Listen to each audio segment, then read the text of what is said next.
panel, we just discussed about the traffic growth. As we all know, traffic is doubling every year. What are the limits to exponential traffic growth? Do you think it will double every year like this forever? No, I don't think it can possibly do that. And what's happening is that the financial models that we play are telling us that, yes, it will continue to grow, but the growth, it won't be as fast. So already last year and for the next 4 years, we are shifting to perhaps doubling every 2 years only, not every year. Beyond that, it's very hard to predict. Many things are happening at the same time. For instance, significant amount of the growth right now is because people are shifting from regular phones to smartphones. So then they increase their data usage one time. And the growth is because more and more people are switching. But once everybody has switched to smartphones, then there is no so much reason to keep growing again. Another reason is that the cost to deliver the traffic, it's not zero.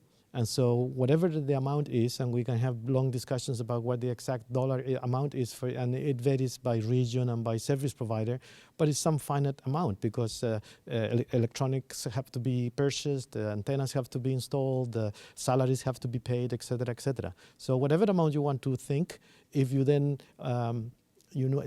multiply by a number that keeps growing, at some point your cost is going to be more than what people are willing to pay.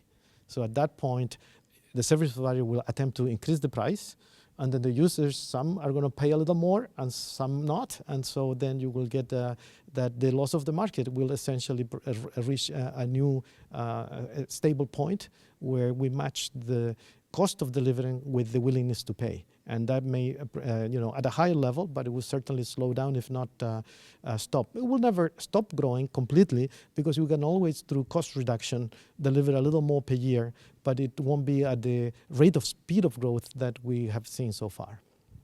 You put the saturation limit on the smartphone technology, actually. But how about thinking further? Don't you think there's something else? There's going to be something else than smartphones in the future, like machine-to-machine communications, for example, is a new notion of communications, I think. Don't you think it will affect? Oh, sure. I'm willing to imagine that after smartphones, there's some other device or application that people would want to consume more and more data. But that's the demand side. And I think demand is not properly, rigorously in economics stated if you don't have a price to go with it. So if people expect to get more and more for the same price they're paying today, that's not demand. That's wishful thinking. That's dreaming. But so a different question would be if we project cost and then we tell people, okay, you want to consume more movies, but the movie is going to cost you $10, $20, then at some point you're going to reach this equilibrium that I was talking about that people are going to say, no, maybe not. Okay. Do you have a message for fellow researchers? What are the burning points? Yeah, the burning point is that we have a huge challenge because clearly people would like to access internet and reach multimedia services and applications and enjoy the internet in its full potential. But to achieve that, we need to find low-cost ways of delivering more traffic, and that is going to require significant technological changes. Maybe small cells, maybe Wi-Fi, maybe serving indoor users from the indoor instead of from outdoors. A combination of all of those in some ways. But it's going to require increasingly challenging ways of reducing the cost of delivering the bits so that people can have the internet and enjoy it at a reasonable price.